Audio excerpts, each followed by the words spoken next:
பெரிவாச்சரணம். தெய்வத்தின் குரல் முதல் பாகம் சாப்டர் 9 பக்தி என்ற தலைப்பில் ஆலயங்களின் தூய்மை. பேட்டைக்கு பேட்டை, காலனிக்கு காலனி புது கோயில்கள் கட்டுகிறார்கள். எங்கே பார்த்தாலும் பழைய கோயில்களையும் புனருத்தாரணம் செய்து கும்பாபிஷேகம் செய்கிறார்கள். புது கோயில் பழைய கோயில் கும்பாபிஷேகங்களுக்காக என்னிடம் பலர் வந்து யோசனையும் பிரசாதமும் கேட்டபடி இருக்கிறார்கள். இது எனக்கு நிரம்ப சந்தோஷமாக இருக்கிறது. அதே சமயத்தில் என் மனசுக்கு நிரம்ப வருத்தம் தருகிற விஷயங்களையும் பல பக்தர்கள் வந்து தெரிவித்துக் கொள்கிறார்கள். வேறு யாரிடமும் சொல்லிக்கொள்ள முடியாமல் சுவாமிகளிடம் சொல்லலாம் என்னிடம் வந்து முறையிடுகிறார்கள். இவற்றுக்கு நாம் பரிகாரம் தேட வேண்டும் என்று கேட்டுக்கொள்கிறார்கள்.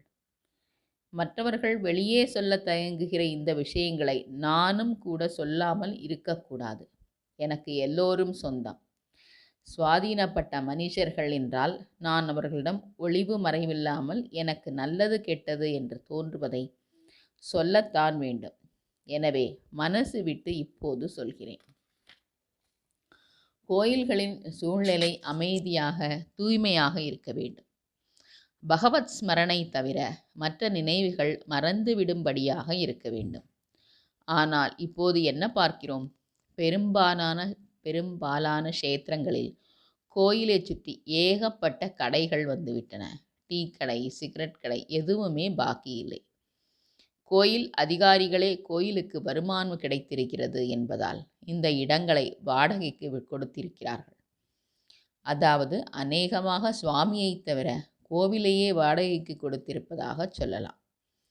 இம்மாதிரியான சூழ்நிலையில் தெய்வ சாநித்தியத்தை நாம் கிரகித்து கொள்கிற சக்தி குறைகிறது.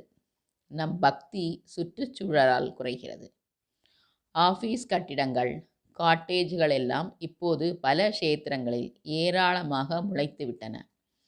அங்கெல்லாம் தெய்வ சம்பந்தமற்ற காரியங்கள் நிறைய நடக்கின்றன.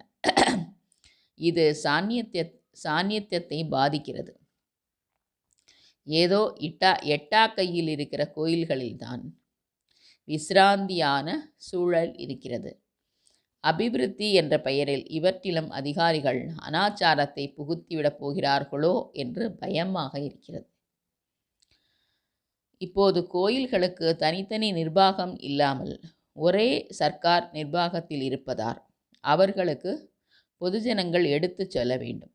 துரதிர்ஷ்டவசமாக ஆலய ஆபீசர்கள் ஏதாவதொரு நல்ல காரியத்தை ஆரம்பித்து முடிக்கும் முன்பே வேறு ஊருக்கு மாற்றப்பட்டு விடுகிறார்கள். செய்கிற காரியத்தை பூர்த்தி செய்து பலனை பார்க்கலாம் என்கிற உற்சாகம் இருந்தால்தான் அதிகாரிகளிடமிருந்து சிறப்பான பணியை எதிர்பார்க்க முடியும். ஆலயங்களின் உட்புறமும் சூழ்நிலையும் சுத்தமாக இல்லாத வரையில் ஆஸ்தீக காரியம் எத்தனைதான் நடந்தாலும், எத்தனை கும்பாபிஷேகங்கள் நடந்தாலும் நாம் திருப்திப்படுவதற்கில்லை. கும்பாபிஷேகத்துக்கு அப்புறம் சாநித்தியம் நிலைத்திருக்க வழி பண்ணாவிட்டால் என்ன பிரயோஜனம்? பிரஜைகள் இவ்விஷயத்தில் தீவிரமான கவனம் செலுத்தினால் அதிகாரிகளுக்கும் சர்க்காருக்கும் பொறுப்புணர்ச்சி அதிகரித்து ஆவன செய்வார்கள். பொதுமக்களின் ஏகோபித்த அபிப்பிராயத்துக்கு அந்த சக்தி உண்டு. ஆலயங்களுக்கு உள்ளேயே நடக்கிற அனாச்சாரங்களை என்னை தவிர யாரும் எடுத்து சொல்ல மாட்டார்கள் போலிருக்கிறது. அதையும் நானே சொல்கிறேன். இப்போதெல்லாம் டூரிஸ்டுகள் 45-50 நாள் யாத்திரை கோஷ்டிகள், காலேஜ் பெண்கள், ட்ரெயினில் ஸ்கூல் பெண்கள் என்று பலர் கூட்டமாக கோயிலுக்கு பஸ்கள் அமர்த்தி கொண்டு வருகிறார்கள். அவர்களில் எத்தனையோ பேர் விலகி இருக்க வேண்டிய காலத்திலும் தரிசனத்துக்கு வந்து விடுகிறார்கள். இப்படி செய்வது தோஷம் என்று தெரியாததாலேயே பெரும்பாலும் கோயிலுக்கு வந்து விடுகிறார்கள்.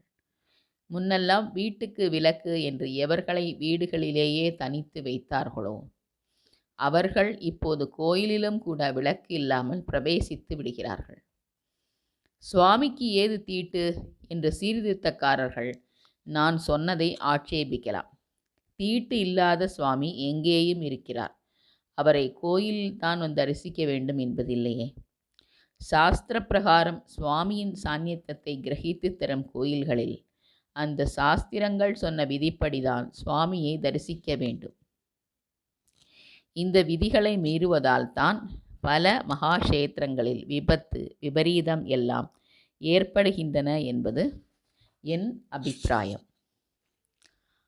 அந்த மகாக்ஷேத்திரத்தில் ஏன் இப்படிப்பட்ட விபத்து உண்டாச்சு? சுவாமி சாநித்தியமே போய்விட்டதா என்று கேட்கிறார்கள். நான் மனசு நொந்து சொல்கிறேன். சுவாமி சாநித்தியம் இருப்பதாலே தான் நாம் செய்கிற அனாச்சாரத்தை பொறுக்க முடியாமல் தம் கருணையையும் மீறி இப்படி அவ்வப்போது ஒரு விபரீதத்தை நமக்கு தண்டனையாக தருகிறார். விபத்து என்ற பேரில் சில புண்ணியசாலிகளை தம்மிடம் சேர்த்து கொண்டு உயிரோடு இருக்கிற நம்மைத்தான் தண்டிக்கிறார். நாம் திருந்த வேண்டும், நல்ல ஆச்சார சம்பன்னர்களாக இருக்க வேண்டும் என்று கருணையினாலேதான் தண்டனை கொடுக்கிறார். காட்டேஜ், எக்ஸ்கர்ஷன் எல்லாமே அநேக கஷேத்திரங்களில் பக்தியை விட உல்லாச கேளிக்கைகளாகத்தான் அதிகப்படுத்தி இருக்கின்றன. மொத்தத்தில் நம் வீட்டில் நம்மால் சகிக்க முடியாத அபச்சாரங்களை சாட்சாத் வேங்கடரமண சுவாமி சன்னதியிலும் மற்றும் பல தெய்வ சன்னதிகளிலும் இழைக்கிறோம்.